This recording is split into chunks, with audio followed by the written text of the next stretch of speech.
বাজারের দাম আগের তুন বহুত বাড়ছে। 100 টাকার নিচে কোনো সবজি নেই। সব জিনিসের দাম ক্রয় ক্ষমতার বেশি, যেটা সাধারণ জনগণের আমি বলবো যে ক্রয় ক্ষমতার বাইরে। রান্নাঘরের সবচেয়ে প্রয়োজনীয় উপকরণ কাঁচা সবজি, কিন্তু বাজারত আইয়েরে এখন বোধজনের প্রথম প্রশ্ন, আজি আবার হন সবজির দাম বাড়িল। কয়েকদিন আগর টানা বৃষ্টি আর বন্যার প্রভাব এখন স্পষ্ট সবজি বাজারত। তবে দাম লইয়েরে ক্রেতা অকলের অভিজ্ঞতা ভিন্ন রকম। কেউ হইয়ে সহনীয় পর্যায়ে, আবার কেউর অভিযোগ এই বাড়তি দামই না বিশ্বাস উড়ি যার। বাজারের দাম আগের তুন বহুত বাড়ছে। 100 টাকার নিচে কোনো সবজি নেই। সব জিনিসের দাম ক্রয় ক্ষমতার বেশি, যেটা সাধারণ জনগণের আমি বলবো যে ক্রয় ক্ষমতার বাইরে।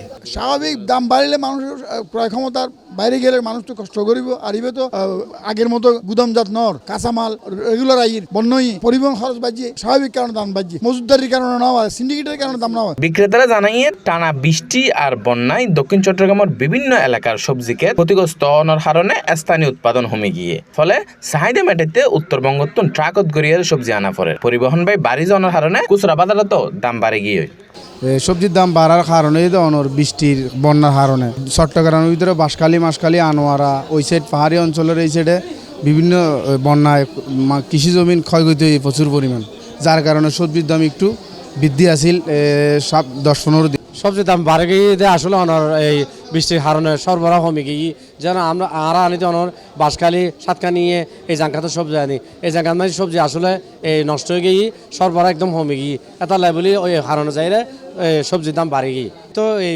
সরবরাহ কম এটা লেভেলে একটা দাম বাড়তি না। খেতকগুলো অভিযোগ আছে, অভিযোগ করলেও কিছু করার নাই, কারণ আড়াতে যেরম কিনে এরম বেচন পড়ে। তবে বাজারত বিয়াক ক্রেতার অভিজ্ঞতা একই নয়। কেউ হইয়ে আগের তুলনায় দাম কিছুটা বাড়িলেও এখন সহনীয় পর্যায়ে আছে। আবার বোঝজনের মতে প্রত্যেক দিনের বাজারত অতিরিক্ত 100 টাকা খরচ হয়ে যাওয়ার কারণে সংসারের বাজার সামলানো এখন কঠিন হয়ে পড়ে। আমরা তো রেগুলার বাজার করি, তো মনে হয় এখন অতিরিক্ত মূল্য কোনো কিছু নেই, সবকিছু স্বাভাবিক আছে আর কি, স্থিতিশীলই আছে, স্থিতিশীল, খুব একটা বাড়ে না কোনো। ফুলকপি নিলাম, তিতা করলা নিলাম, তারপর আপনার শিম নিলাম। ব্যবসায়ীসকলের আশা স্থানীয়ভাবে সবজির উৎপাদন ও সরবরাহ স্বাভাবিক হইলে বাজারত ফিরিব স্বস্তি। তবে আপাতত বাড়তি দাম মানি লইয়েরই বাজার করা ফলে সাধারণ মানুষ।